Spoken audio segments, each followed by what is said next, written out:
Assalamualaikum warahmatullahi wabarakatuh. Nahmadullah nusalli wa nusallimu ala nabiyil karim amma ba'du. Rabbi syrah li sadri wa yassir li amri wahlul 'uqdatam min lisani yafqahu qawli. Subhanaka la ilma lana illa ma 'allamtana innaka antal alimul hakim. Rabbana aftah bainana wa baina qaumina bil haqqi wa anta khairul fatihin. Allahumma arinal haqqa haqqan warzuqna tiba'ah wa arinal batila batila warzuqna jinabah. Qad qala Allah ta'ala fi kitabihil karim, a'udzu billahi minasyaitonir rajim. Bismillahirrahmanirrahim. Wa zakir fa inna dzikra tanfa'ul mu'minin. Wa qala aidan ya ayyuhallazina amanu taqullaha haqqa tuqatih wa la tamutunna illa wa antum muslimun. Shadaqallahul azim. Hadirin kaum muslimin, alhamdulillah kita bersyukur kepada Allah Subhanahu wa taala bahwa kita telah ditakdirkan, diberikan taufik hidayah untuk bisa melaksanakan sholat subuh berjamaah, di mana fadilah sholat subuh berjamaah kita sudah pada tahu bahwa barang siapa yang melaksanakan sholat subuh berjamaah, dalam kitab Riyadhus Shalihin dijelaskan sama dengan sholat semalam suntuk. Itu dalam kitab Riyadhus Shalihin fadilah sholat berjamaah subuh. Bagaimana kalau sholat isya? Barang siapa yang melaksanakan sholat isya berjamaah sama dengan setengah malam sholat sunat. Kemudian orang yang sholat subuh kana fi zimmatillah, di dalam tanggungan Allah Subhanahu wa taala. Dari pagi sampai subuh orang sholat berjamaah ada jaminan Allah selagi dia tidak berbuat dosa besar, musyrik dan sebagainya. Kemudian orang yang sholat berjamaah subuh oleh Allah Subhanahu wa taala disaksikan oleh dua kelompok malaikat. Jadi tadi kita sholat subuh berjamaah di Masjid Al-Hidayah, malaikat kumpul di sini, tukar tugas. Yang tugas malam jadi siang, yang siang jadi malam, ditugas di situ ya. Jadi hadirin kaum muslimin, masyhuda disaksikan oleh dua kelompok malaikat. Maka berbahagialah kita pada pagi ini mendapatkan keutamaan sholat subuh berjamaah. Mudah-mudahan sholat subuh kita diterima oleh Allah Subhanahu wa taala. Hadirin kaum muslimin rahimakumullah, kita akan melanjutkan hadis as-arba'in, kesucian itu separuh daripada iman. At-tuhuru satrul iman, kebersihan itu sebagian dari iman. Hadis yang ke-23 ya, hadis arba'in.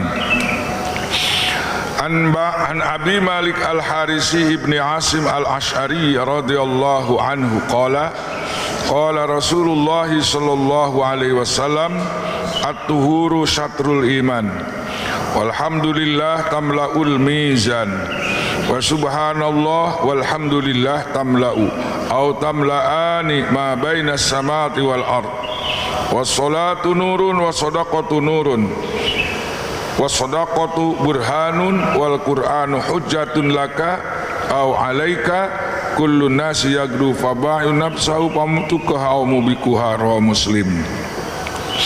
Hadis baginda Rasulullah SAW an Abi Malik, daripada Malik Al-Harisi bin Asim Al-Ash'ari radhiyallahu anhu, dia berkata, qala Rasulullah sallallahu alaihi wasallam, telah bersabda baginda Rasulullah sallallahu alaihi wasallam, at-tuhuru syatrul iman, kebersihan itu adalah, bersuci itu sebagian daripada iman.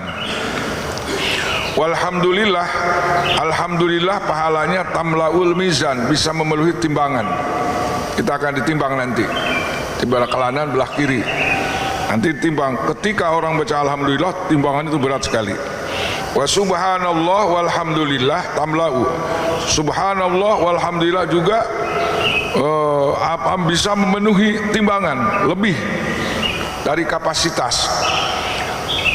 Bahkan autamlaani sulapan subhanallah walhamdulillah bisa memenuhi pahalanya antara langit dan bumi. Ini luar biasa ya, subhanallah, kebaikan Allah. Kalimatnya pendek tapi pahalanya besar. Wassolatu nurun, solat itu menjadi cahaya, cahaya pikiran, cahaya hati, itu solat. Kalau orang ingin bercahaya hati, bercahaya wajah, solat. Wassodaqatu burhanun, sedekah itu adalah bukti, bukti bahwa kita itu orang beriman. Buktinya setelah solat itu pasti sedekah. Kalau orang rajin solat tapi koret, itu solatnya koslet, solatnya masih ada, masih bermasalah. Orang yang sholatnya bagus, normal, berfungsi, itu pasti orangnya pengen sedekah. Tapi kalau ada orang rajin sholat tapi koret, eta bermasalah sholatnya, enu koslet eta. Lamun eta aya treble. Wal Qur'anu hujjatun laka, Quran itu bisa bermanfaat untuk kamu, jadi bisa meringankan kamu di dunia dan di akhirat. Au alaika, atau memberatkan kamu. Jadi nanti kalau ada bahasa nahu, sorob, ada rahasia lapan, ini bisa dibahas nanti. Kullun nas, seluruh manusia, kullun nasi, seluruh manusia, itu kan, semua manusia, yagdu berangkat,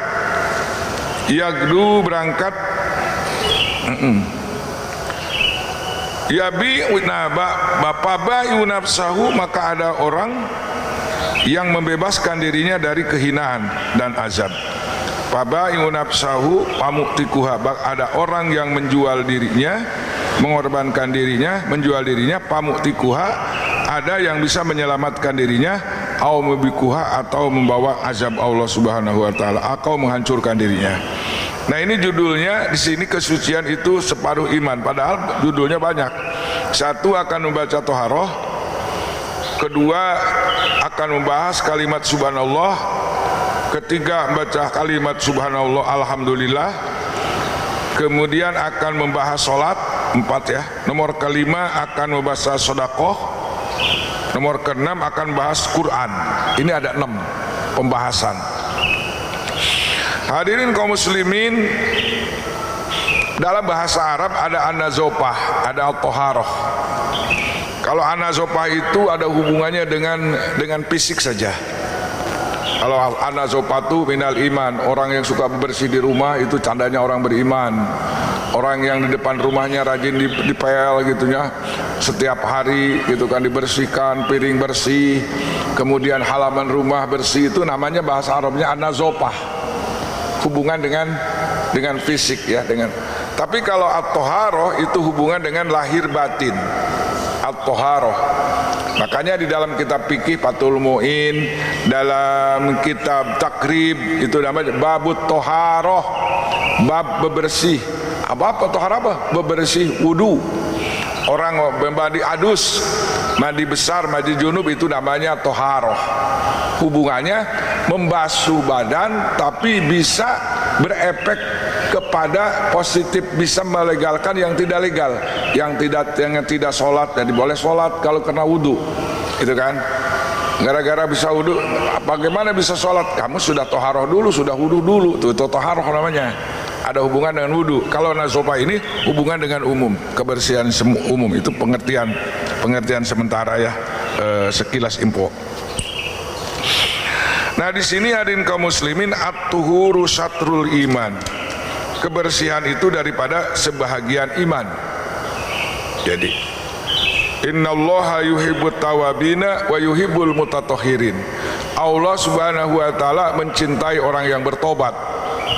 Bertobat Nabi itu istighfarnya 1 hari 100 kali, astagfirullahalazim wa atubu ilaih 100 kali. Sedangkan Nabi tidak berdosa, istighfarnya banyak. Sedangkan kita, termasuk saya, banyak dosa, istighfarnya kurang. Dibaliknya, hari Kangjeng Rasul mah loba istighfar tara dosa, hari urang mah loba dosa, jarang istighfar. Dibalik wae urang mah. Hari Kangjeng Nabi mah salat nahusu, urang mah ngalamun. Gitu. Beda. Syatrul iman. Jadi penting ini bebersih ya. Nabi itu ahli bersih, ahli bebersih Kangjeng Rasul mah. Dari mulai rambut, tangan, gigi, apalagi kalau gosok gigi tuh sugi. Nah, saya baca dalam kitab Ihya Ulumuddin itu Nabi itu tidak berputus dengan kayu siwak. Itu awas ada perbedaan. Pak Ustadz nggak usah pakai kayu siwak katanya, cukup sekarang kan udah modern sikat gigi katanya. Padahal menurut pengecekan antara sikat gigi dengan kayu arok itu lain. Kayu arok itu punya 11 khasiat, 10 keistimewaan kalau pakai kayu arok itu. Tapi kayu arok ya yang suka dipakai sama Nabi. Nabi itu pikuli halin kemana-mana pun pasti bawa arok, kayu siwak, apa namanya siwak. Itu. Bahkan tidur di sini siwak. Bangun tidur siwak. Tidur lagi. Bangun lagi siwak lagi. Jadi pikuli halin Nabi. Setelah bicara siwak, setelah diam siwak. Mau sholat siwak, mau wudhu siwak, habis itu siwak. Itu siwak itu. Saya baca dalam kitab Ihya Ulumuddin ada Abu Naum, ternyata ada kaum muslimin Nabi itu tidak terlepas daripada siwak. Itu kebersihan gigi. Dan mulut Nabi dijaga keras. Nah, para sahabat boleh makan basol, bawang putih boleh. Tapi Nabi nggak mau. Silakan kamu. Tapi kalau orang kata Nabi, barang siapa yang memakan bawang putih, jangan masuk masjid. Sebab mengganggu ta'azzatil malaikah. Malaikat nggak nyaman kalau ada orang yang bau-bau. Tah nusuk mawa jengkol wayahna. Sok ada jengkol aya peuteui pariksa heula tah. Sikat gigi kan gitu wah geus bau. Lamun bau mah ulah. Lain jelema anu keheuleun teh malaikat. Ta ta'azzal malaikah. Malaikat enggak suka dengan bau-bau. Gitu. Jengkol peuteui tah bau tah sing hade nusuk sadap jengkol pariksa heula nyikat gigina kudu make kakemur ge kudu 4 kali 5 kali. Kalau saya untuk membuang bau, pengalaman saya pakai air, pakai soda. Jadi bapak-bapak kalau suka makan peuteui jengkol wayahna kakemuna make soda, insyaallah bauna leungit gitu. Komo arek saremah hareupeun pamajikan, wah mal jadi we mesrana eta mah. Bau peuteui cenah paligan bangsa. Naon jorok kana. Jadi Nabi itu cinta kepada kebersihan. Terus ditanya sama Nabi, sama sahabat, kenapa ya Rasulullah engkau tidak mau makan basol bawang putih tapi boleh? Saya tidak mau karena mulut saya melewati Al-Quran. Mulut saya, lidah saya selalu membaca Al-Quran, tapi kami tidak mau dikotori. Wah keren. Ayo orang pan justru nu bau-bau beuki teh. Gitu. Anu bener teu bau, anu teu bau teu beuki, anu bau beuki ngahajakeun gitu. Pas datang ka WC bau hangseur deui ngerakeun. Tah anu sok makan jengkol tah ulah dibawa ke masjid dah, awas di imah wae kieu. Bau.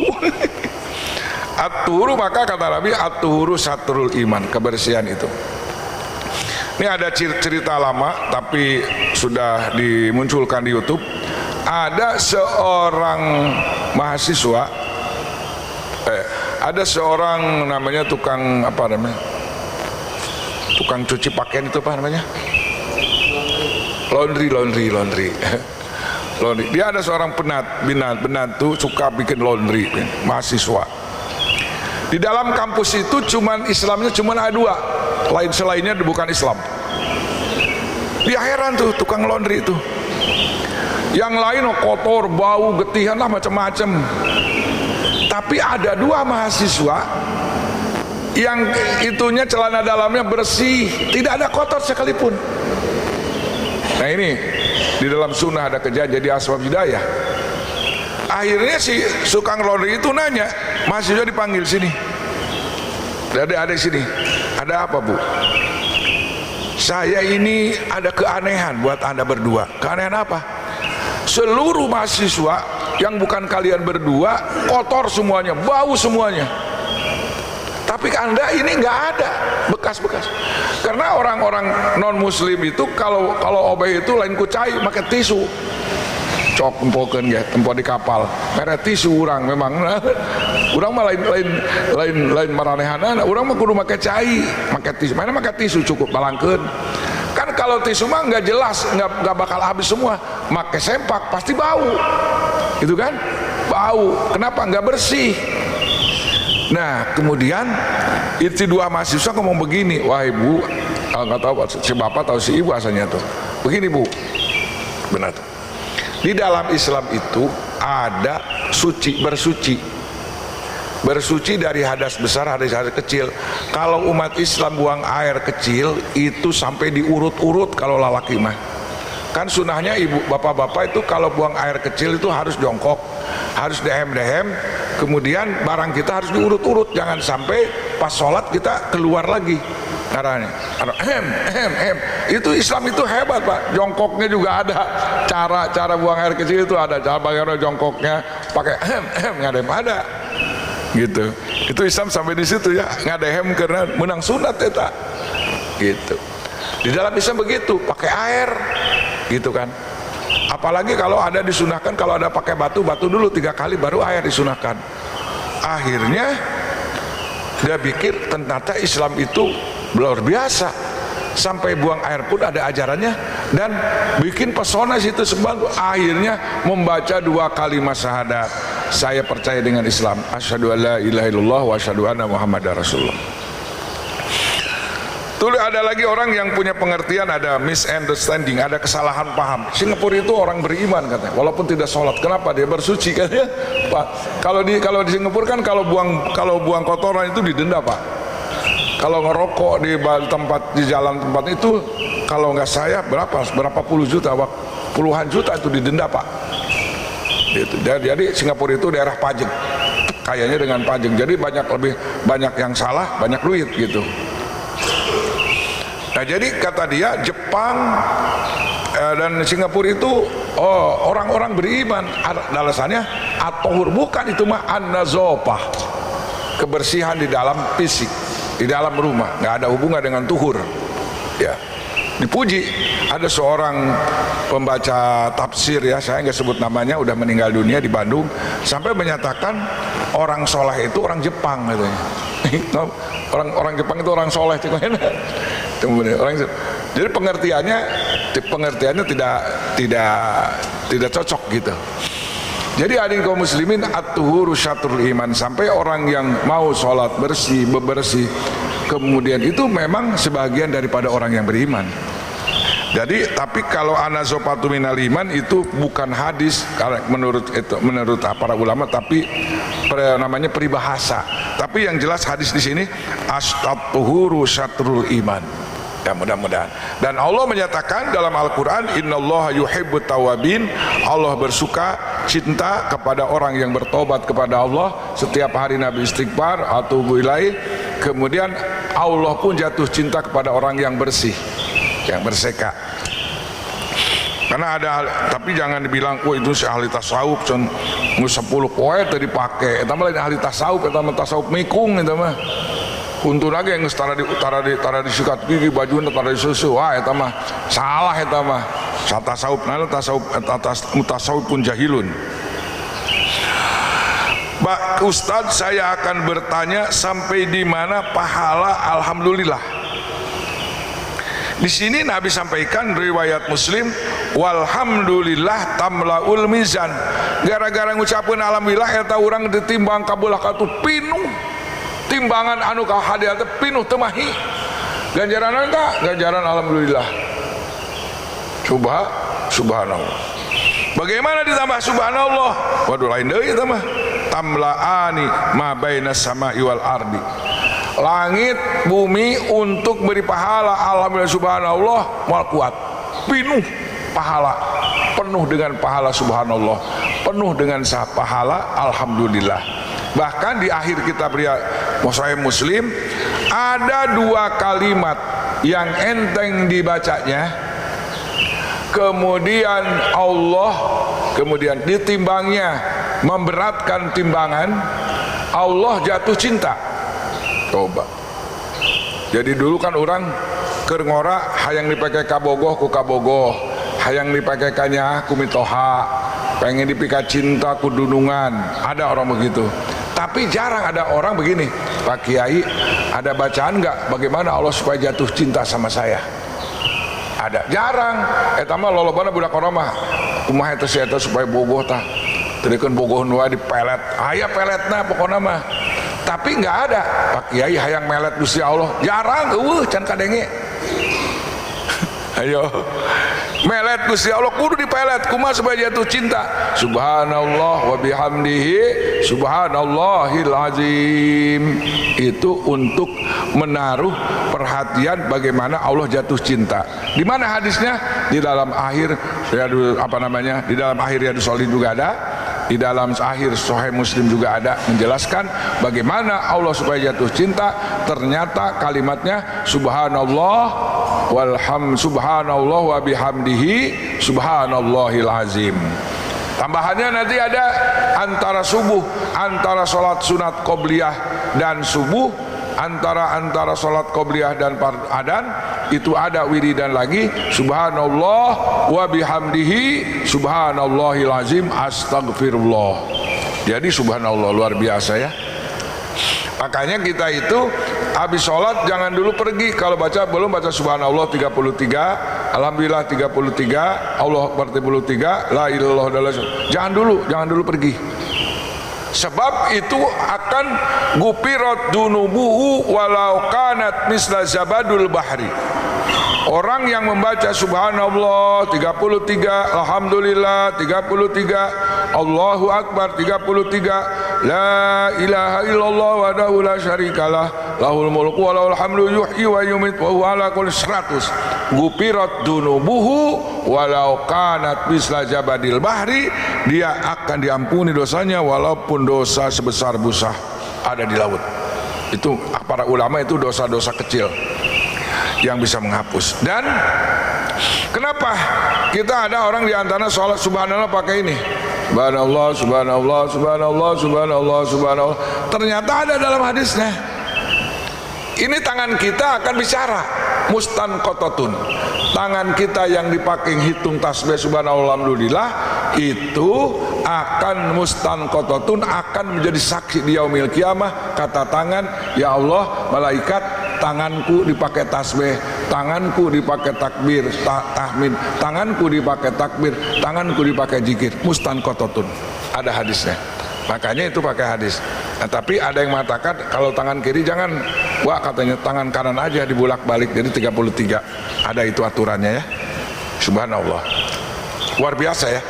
Zikir-zikir yang dianggap sepele sama kita, tapi menurut Nabi luar biasa. Ada lagi di zaman Nabi Sulaiman alaihissalam. Nabi Sulaiman kan mujizatnya luar biasa Pak. Dia keliling dunia itu 2 bulan. Gudu wa syahrun warwah wa syahrun. 1 bulan barat, satu bulan ke barat, 1 bulan ke timur. Jadi Nabi Sulaiman itu nggak ada seperti presiden raja seperti Nabi Sulaiman. Luar biasa. Kerajaannya, wilayahnya seluruh dunia, termasuk Indonesia. Makanya dipermasalahkan sekarang. Apa namanya? Candi Borobudur itu adalah bangunan Sulaiman. Datanya hampir 40% ada. Kemudian kenapa ada ada kampung Sleman ya. Ada itu orang Padang itu dokter itu sampai 30 tahun mikiran mikiran naon Candi Borobudur kekeh eta teh bangunan Nabi Sulaiman kekeh dalilna aya gitu.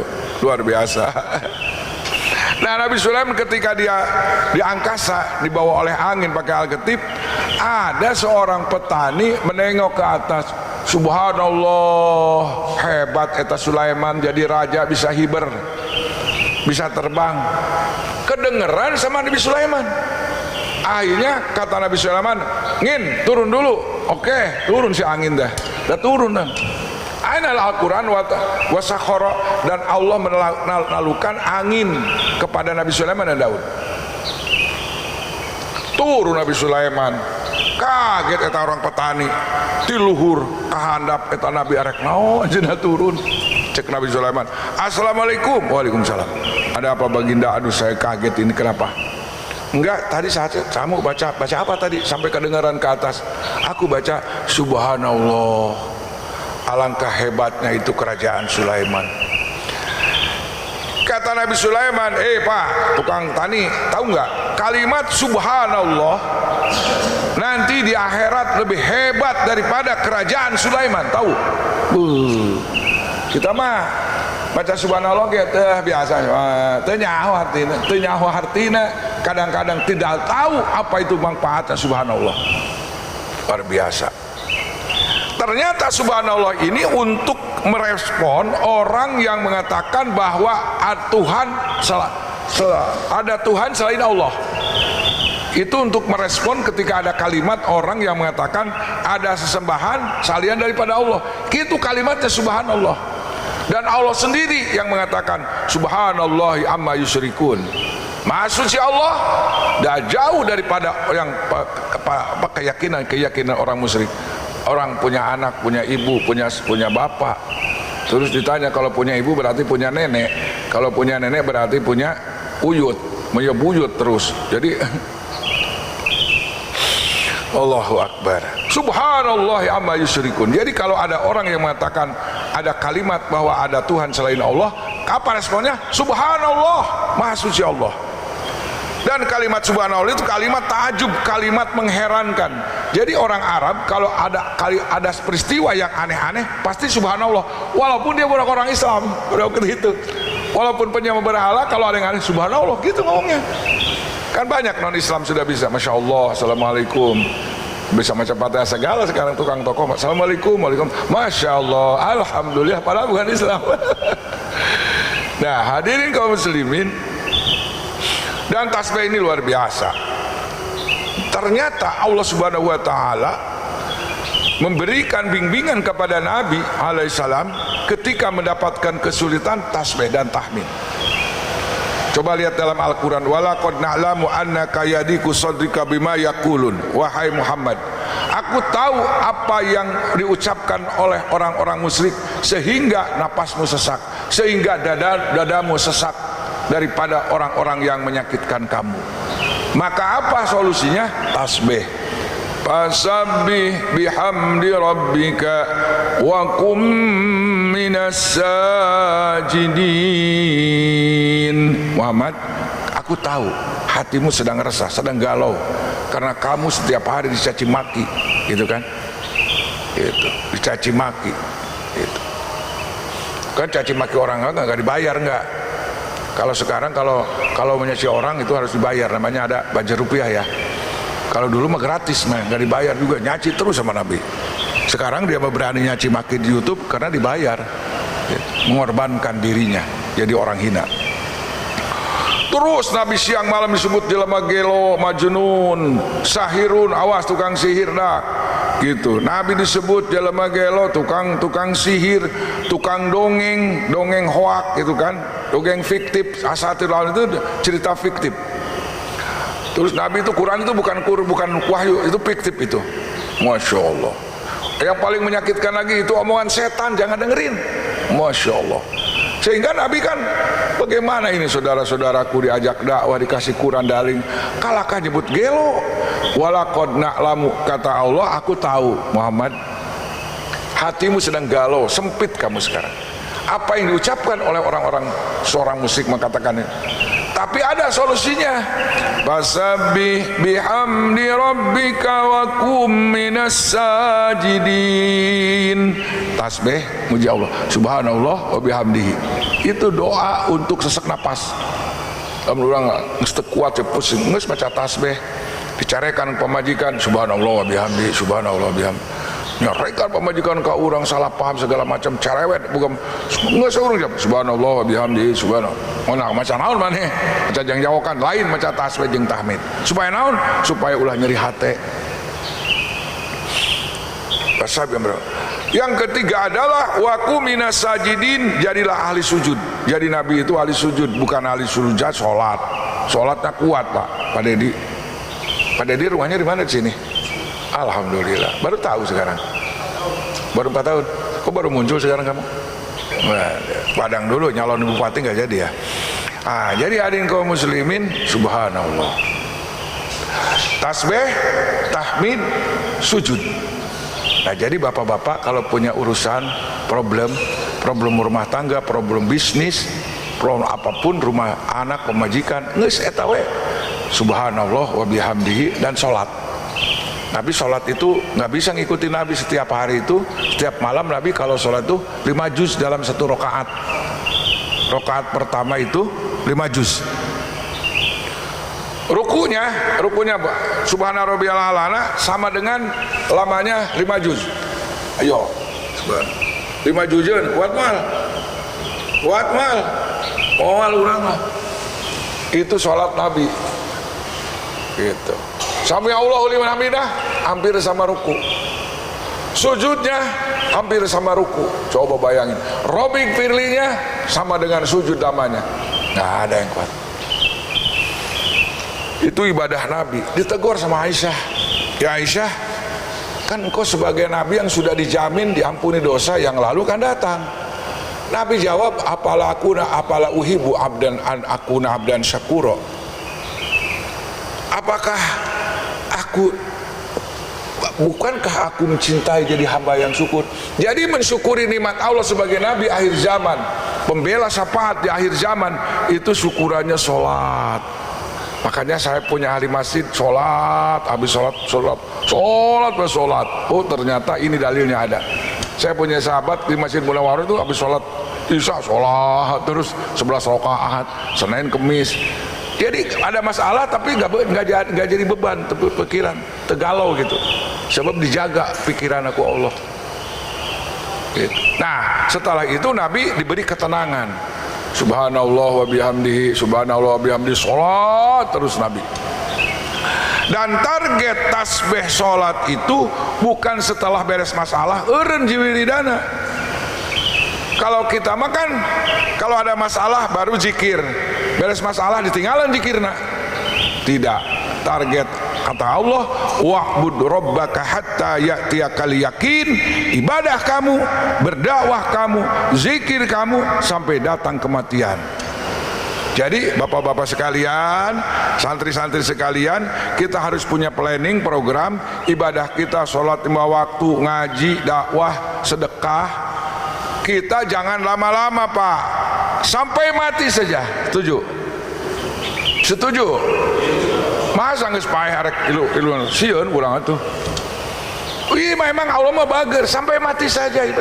Wa'bud rabbaka hatta ya'tiyakal yakin. Ibadah yang bisa dinantikan adalah sedekah jariah, ilmu yang bermanfaat, anak yang soleh. Walaupun kita sudah mati tetap ngalir terus. Nah ini jariah ini, bapak-bapak semoga diterima. Ini akan jadi kendaraan bapak-bapak di surga. Akan jadi bangunan istana di surga yang abadi. Siapa saja yang 1 sak, 2 sak, 3 sak, kebagian hiji ewang ke Masjid Al Hidayah, ieu mah 100 tahunan. Tapi ka kiamat ge kuat ieu mah tiang lagi galede. Alhamdulillah. Masya Allah, luar biasa. Nah ini tasbih dan tahmid ya. Dan ternyata ketika Nabi mendapatkan kemenangan Futuh Mekah, diperintah lagi tasbih lagi. Idza jaa nasrullahi wal fath wa ra'aitan nasa yadkhuluna fi dinillahi afwaja fasabbih bihamdi rabbika wastaghfir innahu kana tawwaba. Apabila engkau melihat Muhammad datang pertolongan Allah, datang Futuh Mekah terjadi, nanti dikelebut kota Mekah lagi, kembali lagi mereka berbondong-bondong masuk Islam. Apa yang dibaca oleh Muhammad? Fasabbih bihamdi rabbika, tasbih lagi susah, lagi bunga, tasbih memuji Allah, memuji Allah, memuji Allah, tasbih tahmid dalam suka dan duka. Cuman kata Nabi ditambah lagi sama Allah, setelah mendapat kemenangan wastagfirhu, harus minta ampun. Maka saya di YouTube ada rekaman saya dengan Arifin Ilham berbicara tasbih. Dulu Arifin Ilham kata saya, Murabi dulu waktu di Sawangan tempatnya sempit sekali kan, tasbih terus kata saya. Sekarang sudah disentul, bangunannya luar miliar. Tambah lagi bangunan Gunung Sindur, waktu itu baru habis 90 miliar. Kata saya di depan Pak Arifin Ilham, kan saya suka didampingi sama Pak Ustaz almarhum tuh. Kata saya, Sekarang murabi kita sudah bangunnya banyak, istrinya juga banyak gitu kan. Fasabbih bihamdi rabbika wastaghfir. Dia nerima Pak. Nanti saya kirim nih, ada rekamnya dikirim sama di grup Al Hidayah. Sampai begini dia, oh. Kalau di sana subhanallah wa bihamdi di Sawangan mah tasbih aja sama tahmid. Tapi ketika Futuh Mekah, hari inilah banyak yang jariah, tanah juga masih banyak sekarang, belum kegarap. Gunung Sindur, santri banyak, istrinya lebih dari satu. Kata saya, fasabbih bihamdi rabbika wastaghfir, tambahan istighfar. Subhanallah bihamdi, subhanallahazim, astagfirullah. Dia senang sekali itu dikasih itu, cocok ya. Subhanallah. Nah kita juga harus begitu Pak.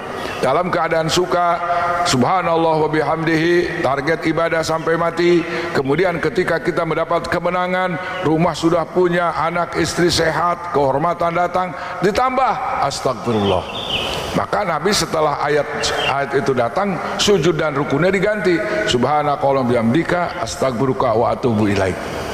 Jadi ketika idza jaa nasrullah itu tumbuh, diganti bukan subhanarabbil a'la Nabi, tapi diganti dengan subhanakallahumma bihamdika subhanallah bihamdika astaghfiruka wa atubu ilaik wastaghfirhu innahu kana tawwaba. Dalam kata Ibnu Abbas, penafsiran Ibnu Abbas, ketika datang idza jaa nasrullah itu 18 hari lagi sudah dekat kepada ajal Nabi. Itulah kupas tuntas, belum tuntas ya, masalah tasbih, kepentingan tasbih tahmid luar biasa, Allah Akbar.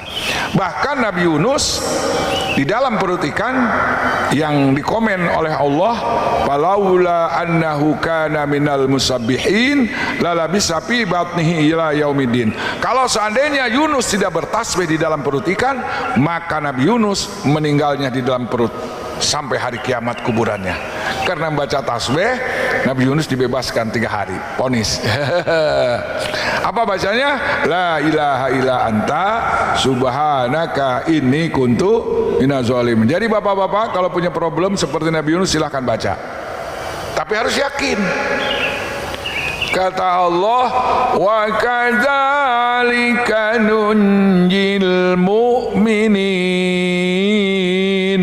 Demikian pula kami akan menyelamatkan orang beriman yang punya problem seperti Nabi Yunus. Di Indonesia sekarang ada banyak problem nggak? Banyak ya. Kudung-kudung demo, kudung aing lieur macam naga. Sangat lutungna. Yang lagi ngetrend sekarang ada Dajjal baru tuh di Indramayu, itu Dajjal itu. Aku menyahkan Al-Quran, banyak, berapa ratus tuh Quran diselewengkan. Sholat jarang-jarang, jeung awewe menang. Rukun Islam yang kelima harus dihapus. Eta mah edan, eta mah majnun, grezimen eta. Gelo. Baru sekarang Allah munculkan. Tadi dulu udah 25 yang lalu, tapi masih belum muncul. Sekarang dimunculkan sama Allah. Ini doa, mungkin doanya para ulama.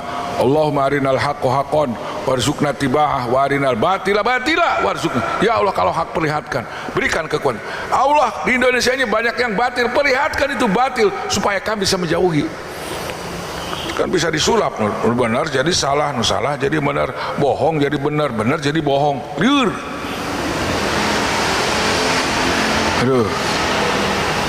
Allahu Akbar. Wassolatu nurun. Orang yang sholatnya sudah berkualitas akan berikan cahaya kepada batin, gak akan berikan sinar kepada wajah. Kata ada glowing, apa glowing itu apa glowing? Bercahaya, glowing.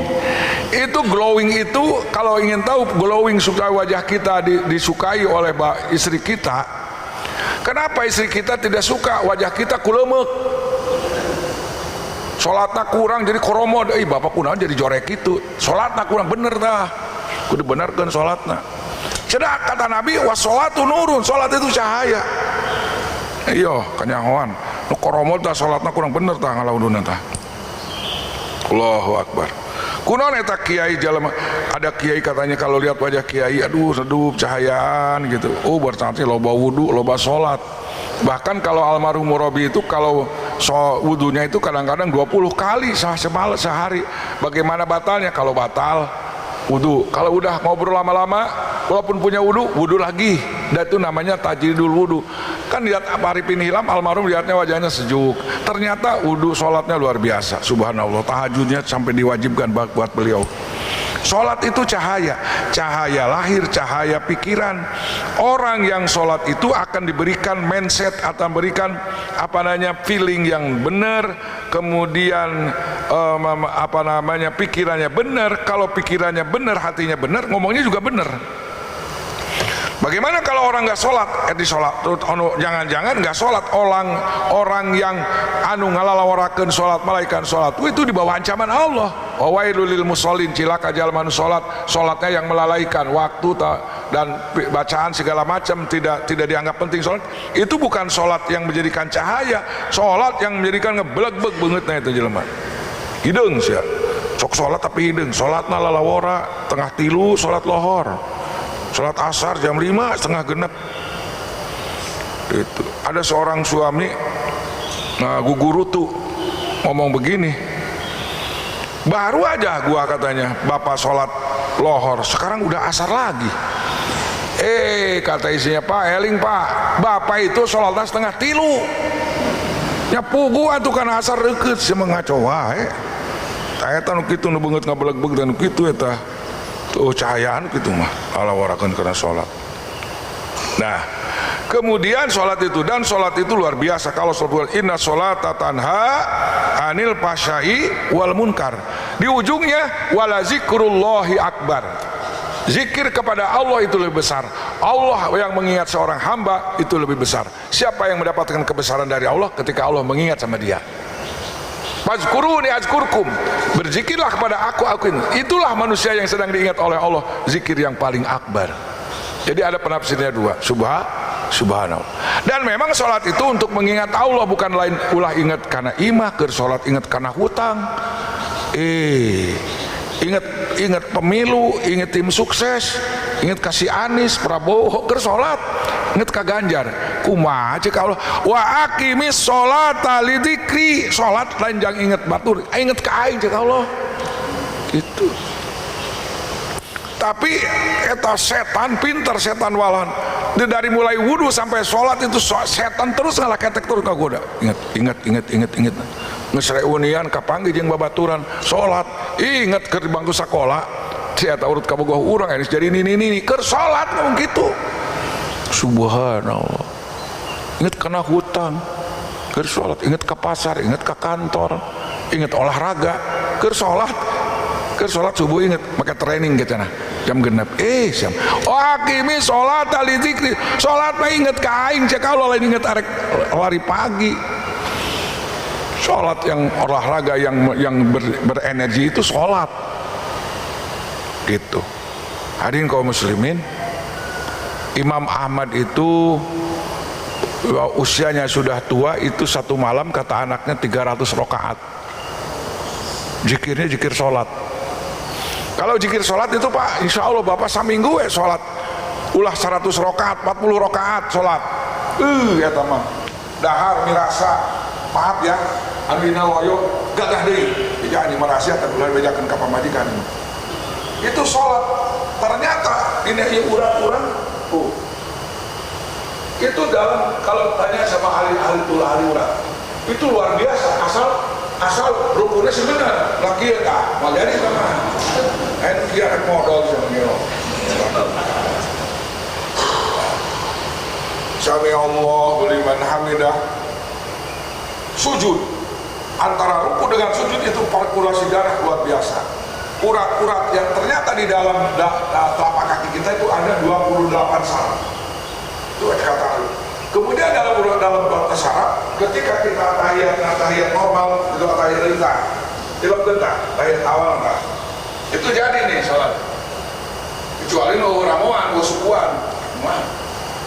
Atau kia mau jadi kia, ada sholat gitu kan. Nah, itu mah kunabta, tapi banyak orang gitu tuh. Ternyata ketika kita tahiyat awal, tahiyat akhir, seluruh yang 28 saraf itu berfungsi kepada otak, kepada pikiran, kepada jantung normal. Jadi orang yang sholat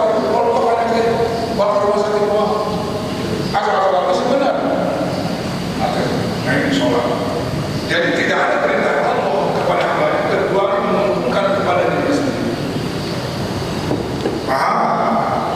Sholat mutlak. Lalu bukan orang-orang kebanyakan melakukan sedekah sunat dan adalah kalau sholat tarawih, sholat bisa gelap. Untuk tarawih, sholat bisa lebih kan cukup. Sedekah, aku bayar hutang lebih kan cukup. Kamu bayar hutang dari sedekah, bayar hutangmu. Nah ini intibak hawa itu ibadah hawa nafsu. Nu wajib teu dilaksanakeun, nu sunat dilaksanakeun. Itu namanya min alamati tibail hawa, mengikuti hawa nafsu, bukan mengikuti wahyu. Oke, lanjut. Salat ya, nurun. Was shadaqatu burhanun. Sedekah itu adalah bukti bahwa kita adalah salat kita itu benar. Untuk pembuktian salat itu benar, kita berani sedekah. Aja lemah rajin salat tapi koret, salatna koslet eta. Awas. Orang yang sholatnya benar pasti bager, otomatis. Sekali lagi, orang yang sholatnya sukses, benar, normal, berfungsi, pasti bager, pasti berehan, pasti dek sodakoh. Tapi kalau ada orang rajin sholat tapi koret mereka secap jahe, sholatnya koslet, yakin di atas yakin. Dicampur jeung Sunda, orang kamari ngobrol Sunda wae, jadi ke bawah Sunda kali. Aduh, maaf ya. Jadi Sundana keluar jadinya udah latihan deh ya. Ngobrol jeung urang Sunda engke lamun ngaji ngobrol Sunda baik gitu. Geus pidato ka belah kulon atuh datang ka ide Sunda deui bae. Karunya ka urang Jawa ieu teh ka harti naon cenah eta. Soalnya ada bahasa Inggris. Jadi gitu hadirin kaum muslimin. Bagaimana Pak Kiai ada orang sholat tapi mau ngaluarkeun zakat. Bagaimana menurut Al-Qur'an?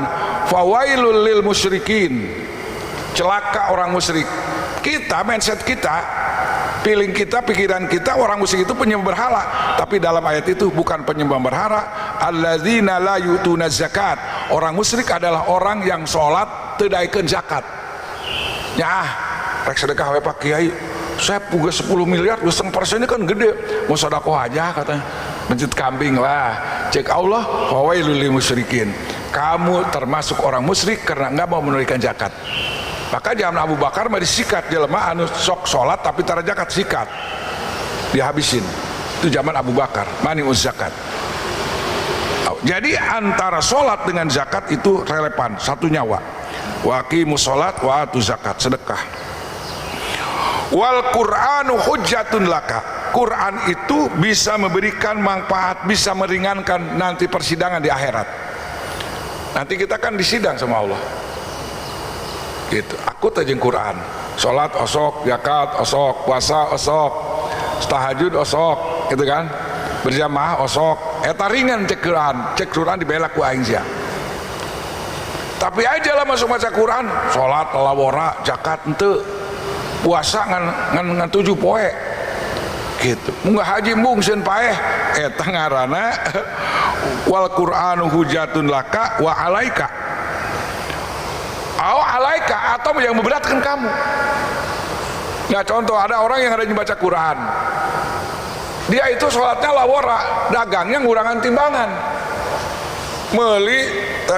meli barang sempurna 1 kilo sempurna, pas dijual dikurangan 8 on.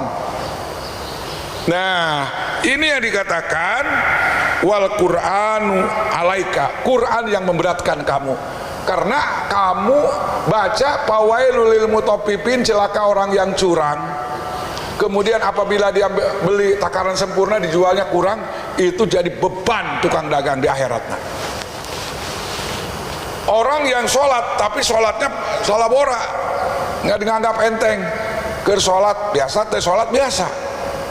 Jalkah tilu biasa nabi teh alasan jam asar 4:30, subuh 4:30.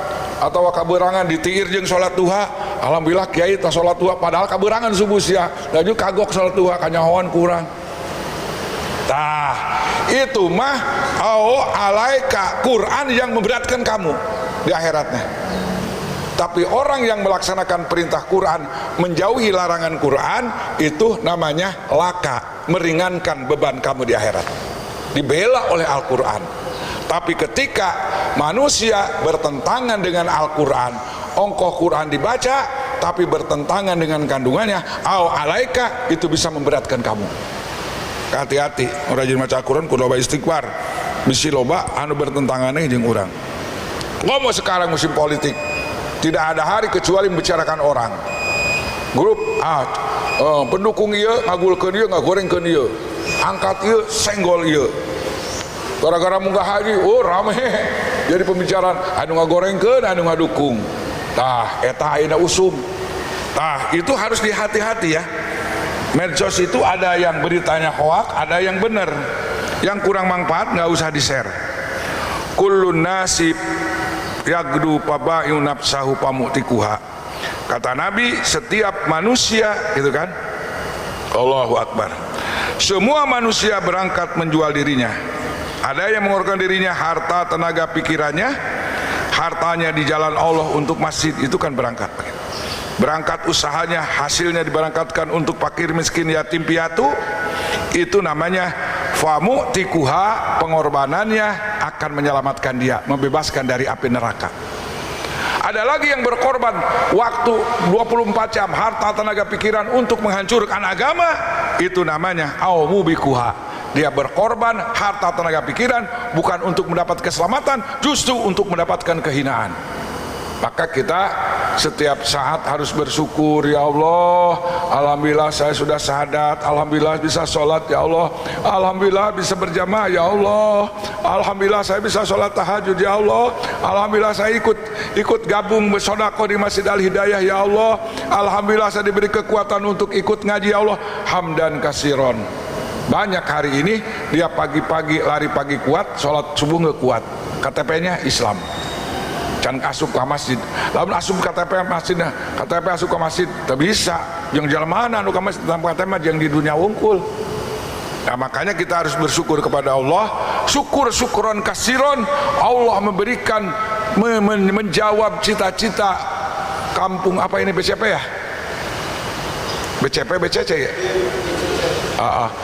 Ingin punya masjid Pak Yai, pengen bangun masjid yang bagus, kan waktu itu di belakang tuh doain pakai biar jadi, katanya alhamdulillah sekarang dengan rahmat Allah, berjamaah rahmat Allah, punya duit yang 10.000, yang 20.000, 1 juta dikumpul-kumpul, jadi munarahnya juga luar biasa.